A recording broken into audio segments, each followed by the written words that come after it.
வணக்கம் மாமே. இன்றைக்கி நம்ம எங்கே ட்ராவல் பண்ணிட்டு வந்திருக்கிறோன்னா எங்கள் சொந்தக்காரங்க கல்யாணத்துக்கு தாங்க.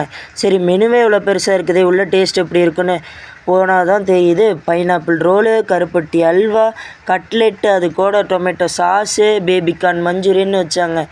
சரின்ட்டு இந்த சைடு வந்தாக்கா தட்டு இட்லி, அது கூட புதினா சட்னி, சைவ மீன் குழம்பு இதெல்லாம் வாங்கிட்டு இந்த சைடு வந்தால் கட் ரொட்டி, பன்னீர் பட்டர் மசாலா, அதுக்கப்புறம் என்னோடய ஃபேவரட்டான காளான் பிரியாணி வச்சாங்க.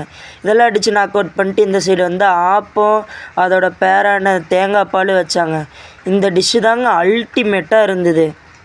அதுக்கப்புறம் தோசை செக்ஷன் வந்தோம்னா சிறுதானிய தோசை, மைசூர் தோசை, அதுக்கப்புறம் சேலம் தோசைன்னு சாப்பிட்டு ரச சாப்பாடை முடிச்சுட்டு கையை கழுவிட்டு இந்த சைடு வந்தால் ஃப்ரூட்ஸு, அது கூடவே ஐஸ்கிரீமு இதெல்லாம் அடித்து நாக் அவுட் பண்ணிட்டு பீடாவை எடுத்து வாயில் போட்டு பாப்கார்ன் வாங்கி சாப்பிட்டு கிளம்பிட்டோம்.